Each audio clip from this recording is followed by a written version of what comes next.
Hi friends, welcome to my channel. ఈ వీడియోలో మనము గాంధీజీకి రాజకీయ గురువు అయినటువంటి గోపాలకృష్ణ గోఖలే గురించి ఈ వీడియోలో అయితే మనము డిస్కస్ చేద్దాము. గోపాలకృష్ణ గోఖలే గోపాలకృష్ణ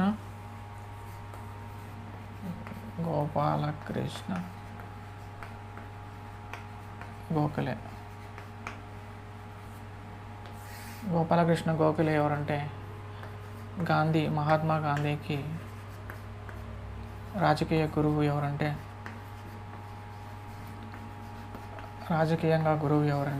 గోపాలకృష్ణ గోఖలే అని చెప్తారన్నమాట. ఈ గోపాలకృష్ణ గోఖలే మహాదేవ గోవింద రనడేకి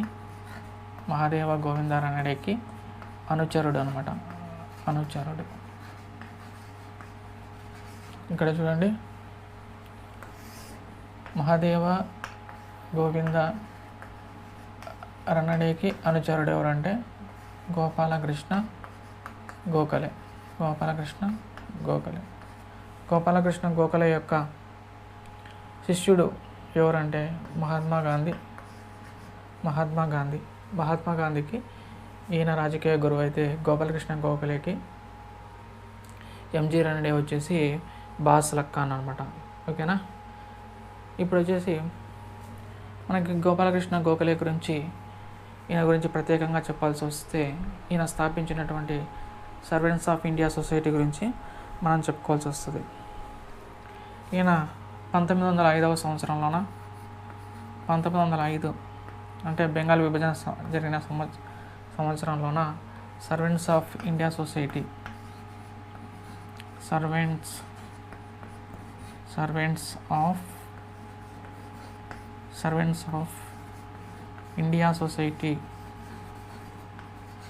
ఇండియా సొసైటీ అనేటువంటి సంస్థని ఎక్కడ స్థాపించాడంటే పూణేలో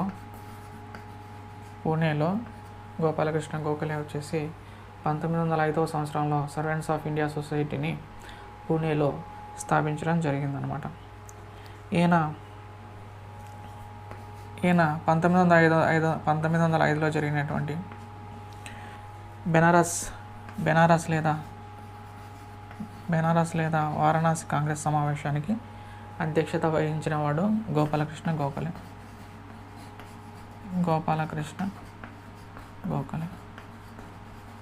1905లో జరిగినటువంటి బెనారస్ కాంగ్రెస్ సమావేశానికి అధ్యక్షత వహించిన వాడు గోపాలకృష్ణ గోఖలే అనేటువంటి విషయము మనం గుర్తుంచుకోవాలి. ఓకేనా. ఈ సమావేశంలోన గోపాలకృష్ణ గోఖలే వచ్చేసి బెంగాల్ విభజనకి వ్యతిరేకంగా తీర్మానం అనేది చేయడం జరుగుతుందన్నమాట. ఈయన 6 నుంచి 14 సంవత్సరాల వయసు ఉన్నటువంటి బాలికలందరికీ కూడా 6 నుండి 14 సంవత్సరాల వయసు ఉన్నటువంటి బాలికలందరికీ కూడా ఉచిత నిర్బంధ ప్రాథమిక విద్య అందించాలని ఒక తీర్మానం అనేది పార్లమెంట్లో చేయడం జరిగిందనమాట. కానీ ఆ తీర్మానం అనేది పార్లమెంట్లో వీగిపోతుంది. కానీ 6 నుండి 14 సంవత్సరాల వయసు ఉన్నటువంటి పిల్లలకు ఉచిత నిర్బంధ ప్రాథమిక విద్య అందించాలని కృషి చేసినటువంటి వ్యక్తి ఎవరంటే గోపాలకృష్ణ గోఖలే అనేటువంటి విషయము మనము గుర్తుంచుకోవాలి. ఈయన మహాదేవ గోవింద రనడే స్థాపించినటువంటి సంస్థ ఏంటంటే Deccan education society. Deccan education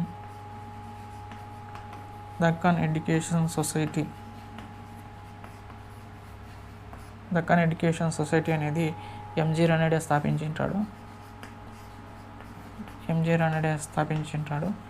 Gopalakrishna Gokhale MG Ranade యొక్క ఫాలోవర్ కాబట్టి ఈ దక్కన్ ఎడ్యుకేషన్ సొసైటీలో ప్రముఖ పాత్ర పోషించడం జరిగిందనమాట. అలాగే ఈయన 1905లో సర్వెంట్స్ ఆఫ్ ఇండియా సొసైటీని సొంతంగా పూణేలో స్థాపించడం జరిగిందన్నటువంటి విషయము మనం గుర్తుంచుకోవాలి. అలాగే గోపాలకృష్ణ గోఖలే వచ్చేసి స్థాపించినటువంటి పత్రికలు ఏంటంటే స్థాపించలేదు, సంపాదకుడిగా పనిచేశాడు. సుధారక్ అనేటువంటి పత్రికకి సుధారక్ అనేటువంటి పత్రికకి గోపాలకృష్ణ గోఖలే వచ్చేసి ఎడిటర్ అంటే సంపాదకుడిగా పనిచేశాడు. రక్ కలే సుధారక్ అనేటువంటి పత్రికకి గోపాలకృష్ణ గోఖలే వచ్చేసి ఎడిటర్ లేదా సంపాదకుడిగా పనిచేశాడు అన్నటువంటి విషయం మనము గుర్తుంచుకోవాలి. ఇంకా గోపాలకృష్ణ గోఖలే గురించి చెప్పుకోవాలంటే ఈయనకు 1903 సంవత్సరంలోన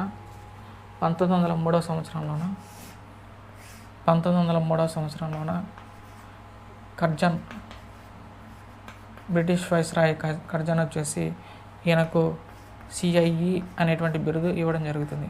గోపాలకృష్ణ గోఖలేకి కర్జన్ వచ్చేసి సిఐఈ అనేటువంటి బిరుదుని ఇవ్వడం జరుగుతుంది. సిఐఈ అంటే companion of the order of the Indian Empire. Companion of the order of the Indian umpire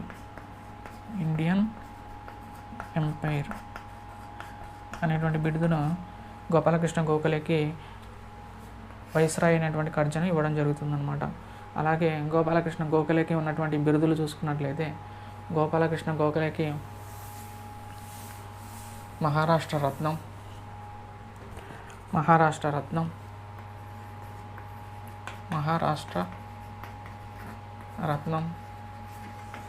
భారతదేశ వజ్రం,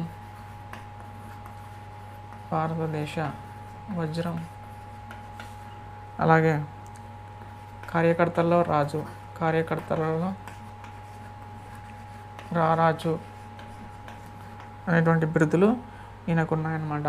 గోపాలకృష్ణకి ఉన్నటువంటి బిరుదులు ఏంటంటే మహారాష్ట్ర రత్నం, భారతదేశ వజ్రం, కార్యకర్తల్లో రారాజు అనేటువంటి బిరుదులు గోపాలకృష్ణ గోఖలేకి ఉన్నాయి.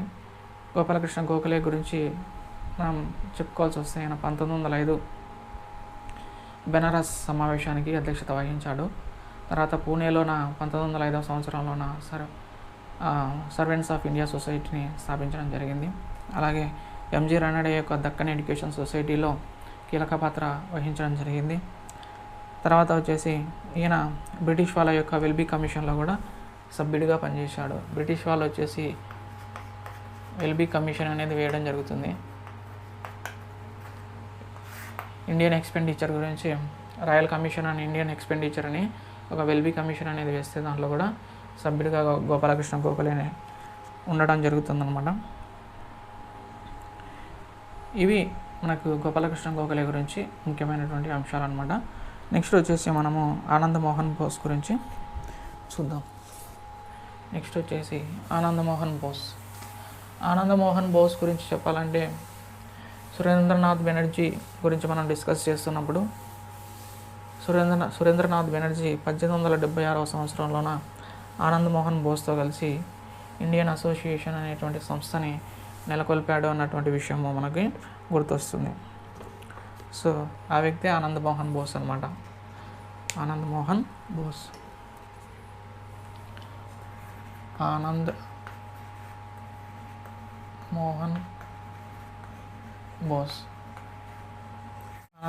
బోస్ వచ్చేసి 1876 సంవత్సరంలోన సురేంద్రనాథ్ బెనర్జీతో కలిసి ఆనంద్ మోహన్ బోస్ వచ్చేసి ఇండియన్ అసోసియేషన్ని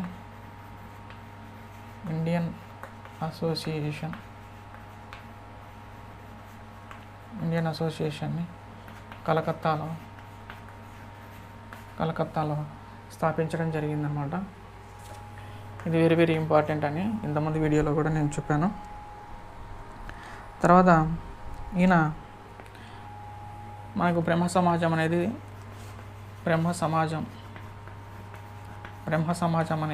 రాజా రామ్మోహన్ రాయ్ స్థాపిస్తే దీంట్లో కీలకమైనటువంటి సభ్యులు ఎవరంటే రాజా రామ్మోహన్ రాయ్ మరణించిన తర్వాత దేవేంద్రనాథ్ ఠాగూర్, దేవేంద్రనాథ్ ఠాగూర్, అలాగే కేశవ్ చంద్ర సేన్ అనేటువంటి వ్యక్తులు ఈ బ్రహ్మ సమాజంలో ప్రముఖ పాత్ర వహించినటువంటి వ్యక్తులు అన్నమాట. సో ఈ బ్రహ్మ సమాజంలో కీలకమైన పాత్ర వహించినటువంటి ఇంకో వ్యక్తి ఎవరంటే ఆనంద్ మోహన్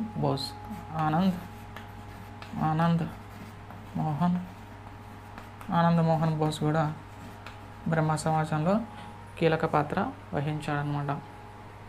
అయితే ఈ కేశవ్ చంద్రసేన్కి ఆనంద్ మోహన్ బోస్కి కొంచెం అభిప్రాయ భేదాలు రావడంతో ఆనంద్ మోహన్ బోస్ ఏం చేస్తాడంటే, ఆనంద్ మోహన్ బోస్ వచ్చేసి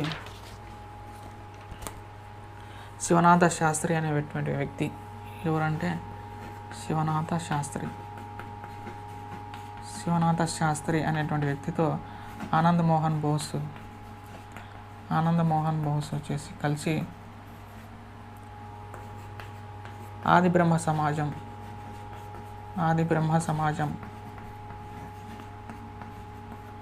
అనేటువంటి సంస్థని స్థాపించడం జరుగుతుంది. శివనాథ శాస్త్రితో కలిసి ఆనంద్ మోహన్ బోస్ వచ్చేసి ఆది బ్రహ్మ సమాజం అనేటువంటి సమాజాన్ని స్థాపించడం జరుగుతుంది. అలాగే ఆనంద్ మోహన్ బోస్ వచ్చేసి 1898లో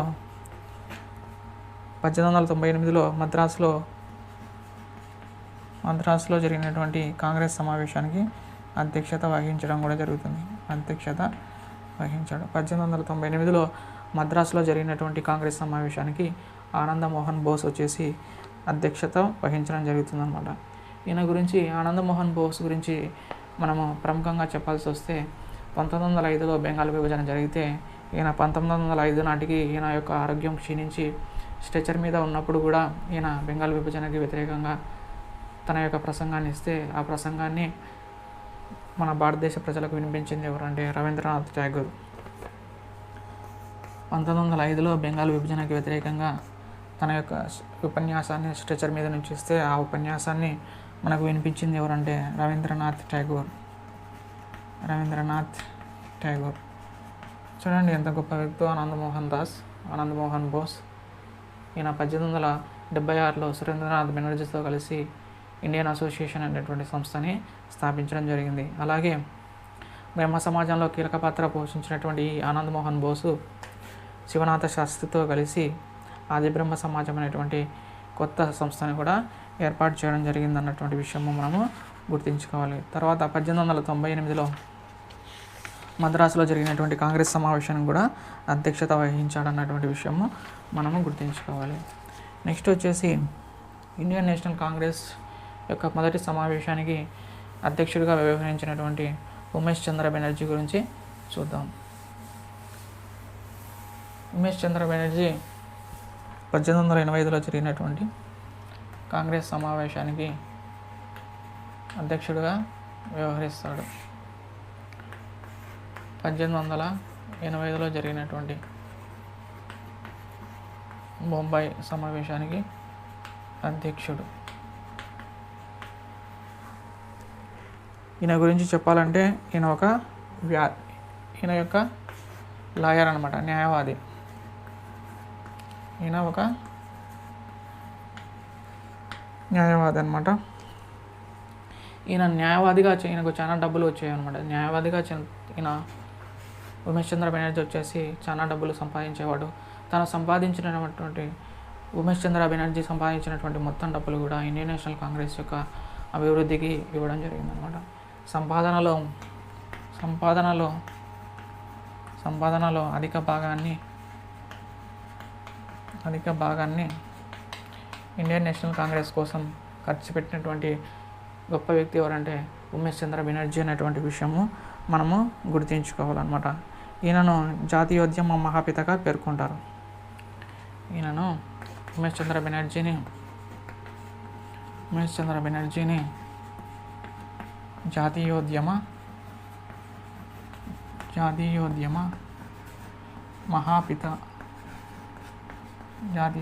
మహాపితగా పేర్కొనడం జరుగుతుందన్నమాట. ఈయన సురేంద్రనాథ్ బెనర్జీ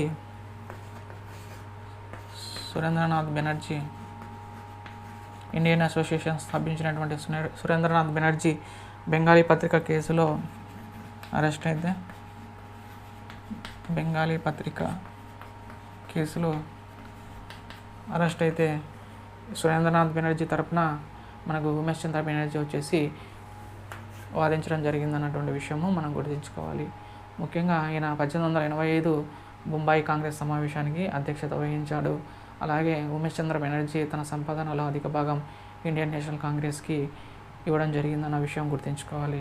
అలాగే ఆయన జాతీయోద్యమ మహాపితగా గుర్తింపు పొందాడన్నటువంటి విషయం కూడా మనం గుర్తుంచుకోవాలి. నెక్స్ట్ వచ్చేసి బబ్రుద్దీన్ తయ్యబ్జీ.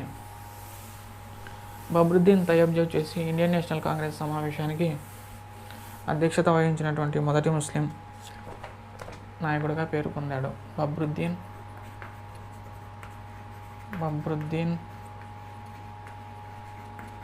తయ్యబ్జీ వచ్చేసి 1887 మద్రాసులో జరిగినటువంటి కాంగ్రెస్ సమావేశానికి అధ్యక్షత వహించడం జరిగింది. అలాగే బబ్రుద్దీన్ తయ్యబ్జీ గురించి ఇంకో ముఖ్యమైన విషయం ఏంటంటే ఈయన వచ్చేసి బాంబే ప్రాంతం నుంచి బారిస్టర్ చదివినటువంటి మొదటి వ్యక్తి. బాంబే ప్రాంతం నుంచి బారిస్టర్ చదివినటువంటి మొదటి వ్యక్తి ఎవరంటే బబ్రుద్దీన్ తయ్యబ్జీ. అలాగే ఈయన 1887 మద్రాసులో జరిగినటువంటి 3వ కాంగ్రెస్ సమావేశానికి అధ్యక్షత వహించాడు. ఇండియన్ నేషనల్ కాంగ్రెస్కి అధ్యక్షత వహించినటువంటి మొదటి ముస్లిం నాయకుడిగా పేరొందాడు అన్నటువంటి విషయం మనము గుర్తుంచుకోవాలన్నమాట. నెక్స్ట్ రాజ్బిహారీ ఘోష్ వచ్చేసి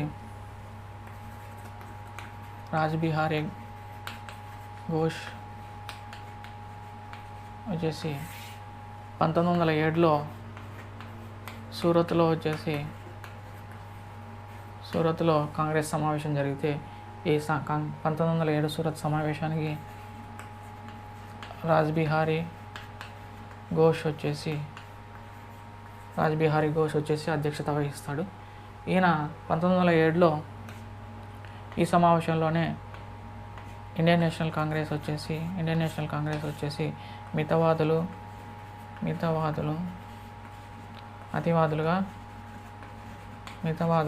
అతివాదులుగా విడిపోయింది. అతివాదులకి లాలాజీ అధ్యక్షత వహించగా మితవాదులకు వచ్చేసి రాజ్బిహారీ ఘోష్